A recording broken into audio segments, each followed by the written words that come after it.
राजस्थान के एक छोटे से गांव नीमदेई में एक युवक अर्जुन अपने पिता की छोटी सी दुकान पर बैठा था। दुकान में अनाज और रोजमर्रा की चीजें बिकती थीं। अर्जुन के पिता रामलाल एक सीधे साधे इंसान थे जो अपने वादे को पूरा करने के लिए जाने जाते थे। लेकिन आज अर्जुन के चेहरे पर एक गहरी उदासी थी। उसकी मां गीता कुछ साल पहले चल बसी थी और उनकी यादें अर्जुन को हमेशा सताती रहती थी। पिताजी, अर्जुन ने धीरे से कहा, मां ने मरने से पहले मुझसे एक वादा किया था। उन्होंने कहा था कि वह मेरी शादी में जरूर आएंगे, लेकिन अब वह नहीं है। मैं उनका वादा कैसे पूरा करूं? रामलाल ने अपने बेटे की ओर देखा और बोले, बेटा, वादे सिर्फ शब्द नहीं होते, वे दिल से जुड़े होते हैं।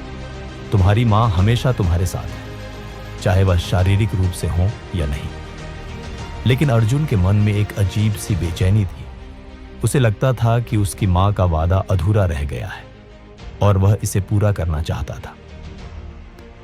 एक दिन अर्जुन ने सुना कि गांव के बाहर एक पुराने मंदिर में एक साधु आए हैं जो लोगों की समस्याएं सुलझाते हैं।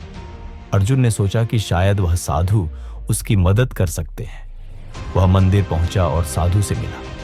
साधु ने अर्जुन की बात सुनी और बोले, बेटा, तुम्हारी मां का वादा पूरा हो सकता है, लेकिन इसके लिए तुम्हें एक कठिन परीक्षा से गुजरना होगा। क्या तुम तैयार हो? अर्जुन ने हां में सिर हिलाया। साधु ने उसे एक पुरानी पेंडेंट दी और कहा, इसे पहनो और जंगल की ओर चलो। वहां तुम्हें एक पुराना पेड़ मिलेगा, उसके नीचे तुम्हारे सवालों के जवाब मिलेंगे। अर्जुन ने पेंडेंट पहना और जंगल की ओर चल पड़ा। जंगल का माहौल डरावना था, लेकिन अर्जुन के मन में एक अटूट विश्वास था। कुछ देर बाद उसे एक पुराना पेड़ दिखाई दिया। पेड़ के नीचे एक पुरानी डायरी पड़ी थी। अर्जुन ने डायरी उठाई और पढ़ना शुरू किया। डायरी में उसकी मां की लिखी हुई कहानी थी। उन्होंने लिखा था कि वह हमेशा अर्जुन के साथ रहेंगी, चाहे वह शारीरिक रूप से हो या नहीं। उन्होंने यह भी लिखा था कि अर्जुन को अपने वादे को पूरा करने के लिए अपने दिल की सुननी चाहिए।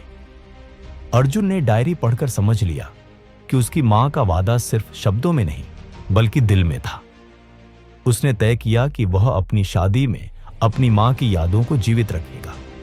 शादी के दिन अर्जुन ने अपनी दुल्हन मीरा को अपनी मां की डायरी दिखाई और कहा, मीरा, मेरी मां हमारे साथ है, चाहे वह शारीरिक रूप से हो या नहीं। उनका वादा आज पूरा हो गया है। मीरा ने मुस्कुराते हुए कहा, अर्जुन, तुम्हारी मां की आत्मा हमेशा हमारे साथ रहेगी। शादी के बाद अर्जुन और मीरा ने मिलकर अपने जीवन की नई शुरुआत की। अर्जुन को एहसास हुआ कि वादे सिर्फ शब्द नहीं होते, बल्कि वे दिल से जुड़े होते हैं।